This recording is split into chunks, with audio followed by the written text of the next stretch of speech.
एक परिवार में सुमित्रा अपने जवान बेटे तुषार, बेटी सीमा और पति महेश के साथ रहती थी। सुमित्रा अपने बेटे तुषार की शादी अपनी सहेली की बेटी लीला से कराना चाहती थी, पर तुषार लीला से शादी नहीं करना चाहता था। एक दिन सुमित्रा अपने बेटे तुषार से कहती है, बेटा तुषार, कुछ भी हो जाए तेरी शादी मेरी सहेली की बेटी लीला से ही होगी। अरे आखिर जुबान भी कोई चीज होती है, और मैंने अपनी सहेली गोमती को जुबान दे दी है कि मैं तेरी और लीला की शादी जरूर करवाऊंगी। ये क्या बात हुई माँ? अरे मैं उस गांव में रहने वाली लीला से शादी नहीं करने वाला। मैं ठहरा शहर में रहने वाला पढ़ा लिखा लड़का, भला उस गांव की लड़की से कैसे शादी कर लूं? और वैसे भी आपको जब पता है कि लीला कद में बहुत छोटी है, फिर भी आप उससे मेरी शादी करना चाहती हो। देख रहे हो तुषार के पापा, ये लड़का कैसी बातें कर रहा है। आप इससे कह दो कि कल सवेरे हम सभी गांव जाकर इसकी शादी लीला से करा देंगे, और अगर इसने कुछ कहा तो मेरा मरा मुंह देखेगा ये। फिर अगले ही दिन सुमित्रा अपने परिवार को लेकर गांव पहुंच जाती है और तुषार की शादी लीला से करा देती है। और शादी के अगले ही दिन सुमित्रा अपने परिवार के साथ नई बहू को अपने घर ले आती है। तुषार अपने कमरे में जाता है और मन ही मन बड़बड़ाता है, मुझ जैसे स्मार्ट लंबे लड़के की शादी इस बौनी लड़की से कराकर माँ ने अच्छा नहीं किया। अब जिंदगी भर झेलना पड़ेगा इस बौनी को अपने साथ। तभी तुषार की बहन सीमा लीला को उसके कमरे में छोड़ने के लिए आती है। ये देखो भाभी, आज से यही है आपका कमरा, और भैया मेरी भाभी को ज्यादा परेशान ना करना। ऐसा बोलकर सीमा वहाँ से चली जाती है। अगले दिन नई बहू की घर में पहली रसोई होती है। लीला सुबह जल्दी उठकर रसोई में खीर बनाने लगती है कि वो देखती है कि चीनी का डिब्बा किचन में काफी ऊपर रखा हुआ है। वे जैसे ही ऊपर से चीनी का डिब्बा उतारने लगती है कि तभी वे चीनी से भरा डिब्बा लीला के सिर पर आकर गिरता है। तभी वहाँ तुषार आता है और गुस्से से लीला से बोलता है, अरे जब हाथ डिब्बे तक नहीं पहुँच रहा था तो जरूरी था चीनी से भरा डिब्बा अपने आप उतारना।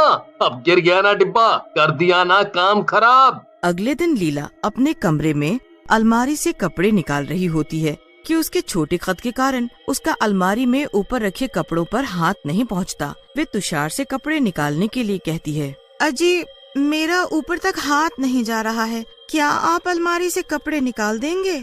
ये सब मेरा काम नहीं है, और मैं ऑफिस जाने के लिए पहले ही काफी लेट हो गया हूँ, तो जल्दी से मुझे मेरे कपड़े लाकर दो। लीला जैसे तैसे कपड़े निकालने लगती है कि उससे अलमारी में रखे सारे कपड़े नीचे गिर जाते हैं। तभी वहाँ माँ आ जाती है और तुषार से कहती है, अरे जब देखो मेरी बहू को डांटता रहता है। ये नहीं कि कभी इससे प्यार से भी बातें कर लिया करे, या कभी किसी अच्छी जगह घुमाने ले जाए। माँ की बात सुनकर तुषार को बहुत गुस्सा आता है और वो कुछ कहे बिना ही वहाँ से चला जाता है। तुषार ऑफिस पहुंचकर अपनी फ्रेंड लतिका से कहता है, लतिका, मैं तुमसे बहुत प्यार करता था, पर मेरी माँ की जुबान की वजह से आज मुझे उस बौनी लड़की के साथ रहना पड़ रहा है। आए दिन बस काम खराब करती रहती है। मुझे तो उसे अपने साथ कहीं ले जाने में भी शर्म आती है। तुषार, मैं भी तुमसे आज भी उतना ही प्यार करती हूँ जितना पहले किया करती थी। क्या तुम कुछ ऐसा नहीं कर सकते जिससे वो हम दोनों के रास्ते से दूर हो जाए और हम दोनों एक हो जाएं? मैं भी तुमसे बहुत प्यार करता हूँ और तुमसे शादी भी करना चाहता हूँ, पर उस लीला के होते हुए हम कुछ नहीं कर सकते। तुम उसे खाने में जहर दे दो, उसके मरते ही हम दोनों शादी कर लेंगे। बस तुम्हें इतना करना है कि उसके मरते ही उसका जल्द से जल्द क्रियाक्रम कराना है, ताकि किसी को कुछ पता ना चले। फिर क्या था, तुषार मौका देखकर सुबह सुबह लीला की चाय में जहर मिला देता है। चाय पीते ही लीला अपना दम तोड़ देती है। तुषार जोर जोर से चिल्लाकर घर वालों को बुलाता है, माँ देखो ना लीला को क्या हो गया, इसकी तो सांसें ही चलना बंद हो गई। अरे ये अचानक से ऐसे कैसे मर गई? लीला ये क्या हो गया?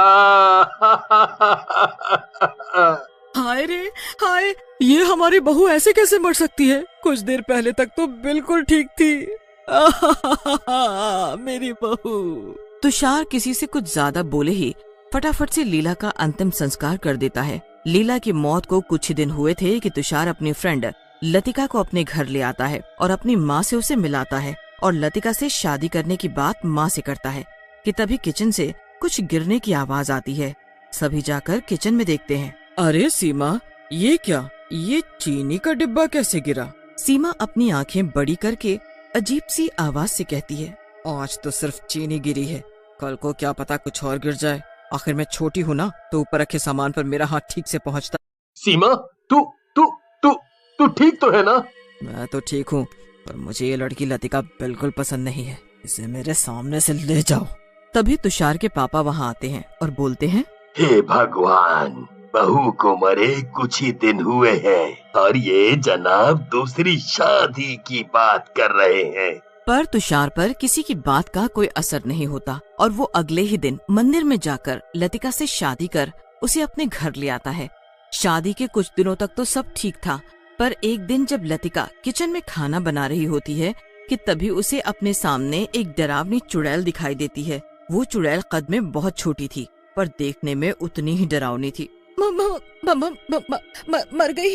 ये चुड़ैल कहाँ से आ गई किचन में? ये रसोई क्या सिर्फ तेरी है? जो तू बोल रही है कि मैं यहाँ कहाँ से आ गई? माँ, पिताजी, तुषार, मुझे इस चुड़ैल से बचाओ, नहीं तो ये मुझे मार डालेगी। अरे कोई तो मुझे इस बौनी चुड़ैल से बचाओ। तूने मुझे बौनी कहा? तेरा तो मैं जीना हराम कर दूंगी। तेरी वजह से मेरी ये हालत हुई है। ऐसे बोलते ही चुड़ैल वहाँ से गायब हो जाती है। तभी घर के सभी लोग लतिका के चिल्लाने की आवाज सुनकर किचन में आते हैं। क्या हुआ बहू, और कहाँ है चुड़ैल? मैंने अभी एक डरावनी चुड़ैल को देखा। सीमा हंसते हुए बोलती है। हाँ, भी लगता है कि आपने अपने आप को शीशे में देख लिया है। सीमा, ये क्या तरीका है अपनी भाभी से बात करने का?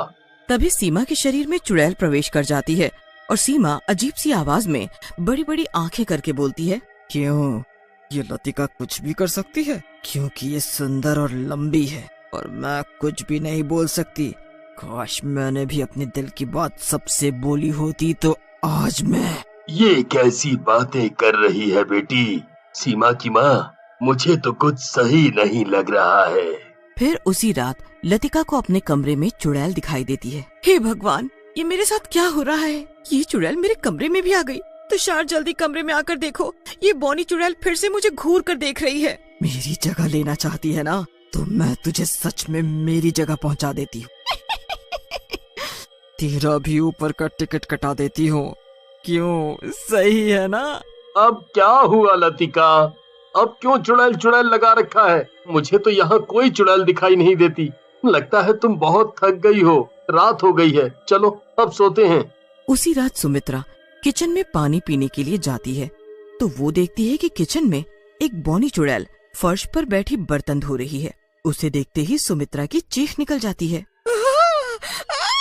अजी, मर गई रे, मर गई। यहाँ किचन में तो सच में एक बौनी चुड़ैल बैठी है। चुड़ैल जोर जोर से हंसती है और देखते ही देखते वहाँ से गायब हो जाती है कि तभी लतिका को एक डरावना सपना आता है और वो घबरा कर उठती है तो देखती है उसके बेड के पास सच में चुड़ैल खड़ी है। तो तुषार, मैंने कहा था ना कि चुड़ैल है। उठो और अपनी आंखों से देखो इस बौनी चुड़ैल को। मुझे तो लगता है ये लीला है जो हमसे अपनी मौत का बदला लेना चाहती है। तभी तो देखो ये हर जगह मुझे दिखाई देती है और ये कद में भी लीला की तरह ही छोटी है। तुषार। लतिका के चिल्लाने की आवाज से सभी तुषार के कमरे में आ जाते हैं और लतिका की सारी बातें सुन लेते हैं। तभी पास में खड़ी चुड़ैल बोलती है, आखिर तुमने ये मान ही लिया कि तुम दोनों ने मिलकर ही मेरी ऐसी हालत की है। अरे क्या बौने लोगों में दिल नहीं होता? कभी सोचा है हम जैसे छोटे कद के लोगों को बौना या बौनी बोलने से कितना दुख होता है? आपने भी हमेशा मुझे बौनी बहू कह के ही बोला।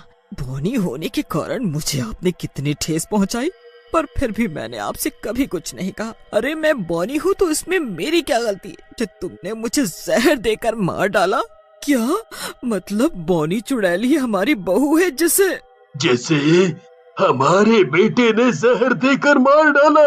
ये क्या किया तूने तुषार? ये क्या किया? मुझे माफ कर दो पिताजी, मुझसे बहुत बड़ी गलती हो गई। अरे कमबख्त, माफी ही मांगनी है तो लीला बहू से मांग। अब मैं तुम दोनों को नहीं छोड़ने वाली। तुम्हारा भी वही हाल होगा जो मेरा हुआ। नहीं, मुझे मत मारना। अरे जहर तो तुम्हें तुषार ने दिया है ना, तो फिर तुम मुझे क्यों मारना चाहती हो? उसी समय मौका देखकर सीमा पुलिस को फोन करके लीला की मौत की सारी बात बता देती है। पुलिस भी जरा देरी किए बिना सुमित्रा के घर पहुंच जाती है। तुषार और लतिका को लीला को जहर देकर मारने के जुर्म में जेल में डाल देती है। तुषार और लतिका को सजा मिलते ही चुड़ैल बौनी बहू को मुक्ति मिल जाती है और वे हमेशा के लिए वहाँ से चली जाती है।